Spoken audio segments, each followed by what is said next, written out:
Hello, and welcome to Beyond the Driveway. The summer biking season is upon us. Now, I'm sure you're physically prepared, but what about your bike? Before we get into that, take a second to hit that subscribe button. This channel features bike rides from around the country and tips on how to plan one of your own. Okay, it's inevitable that you'll encounter a mechanical issue during a ride from time to time. Do you know how to be prepared for that? If you don't consider yourself a competent at-home mechanic, your best bet is to take your bike to the local bike shop and get a full tune-up. That consists of checking all the cables, brake pads, and adjusting the derailleurs. If you're running tubeless tires, this would also be the time to check and make sure the sealant hasn't dried out. If it has, pull out the dried gunk and add new sealant. Okay, now you're ready to hit the trail or road. But are you prepared for a mechanical breakdown in the middle of a ride? Well, let's find out what you need to carry with you to make sure that you are. Everyone eventually breaks down during a ride. It may be as simple as a flat tire or a little more challenging like a broken chain or derailleur cable. For my day rides, I carry a saddlebag. I have Allen wrenches to fit every adjustment point on the bike. I run with tubeless tires, so that alone greatly reduces the risk of flats. But still, it does happen from time to time.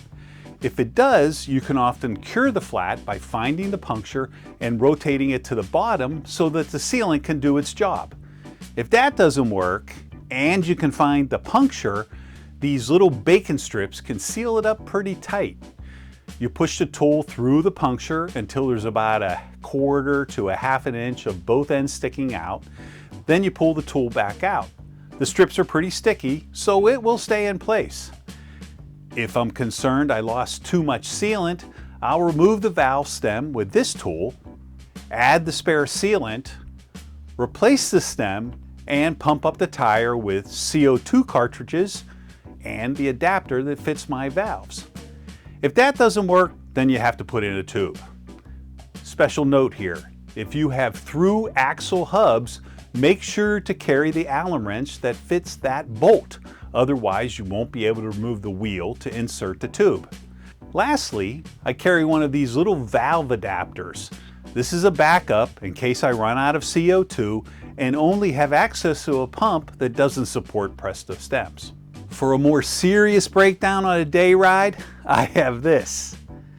Hey, Karen, I know how much you hate driving my truck, but duty calls.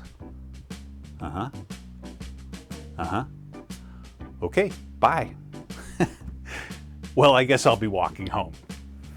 Multi-day rides require a greater level of preparedness, particularly if you're biking through more remote areas.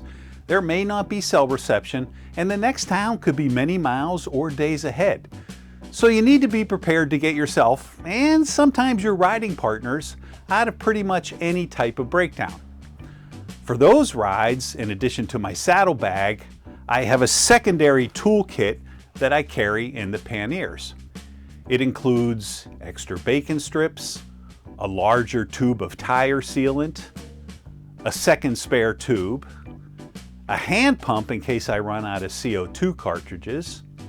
If I break a chain, I have an extra length of chain for repairs, a chain brake to remove any damaged links, 4 sets of quick links to reconnect the chain, and the quick link tool to lock and unlock the links, 2 spare sets of disc brake pads, a spare rear derailleur cable, a spare valve stem, additional tube patches, and large tire boot patches for sidewall tears, several feet of duct tape, and a Leatherman multi-tool for additional what-if problems.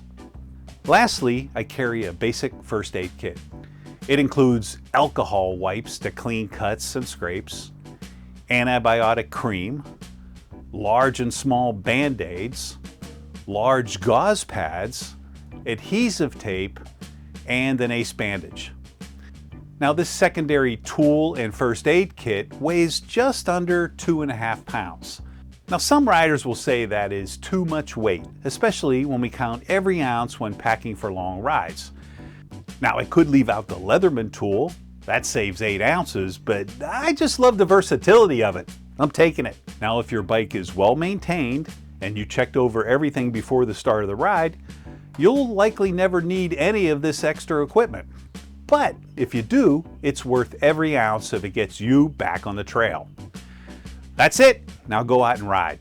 If you got value from this video, please be sure to hit that subscribe button. Thanks for watching, and we'll see you on the bike trail.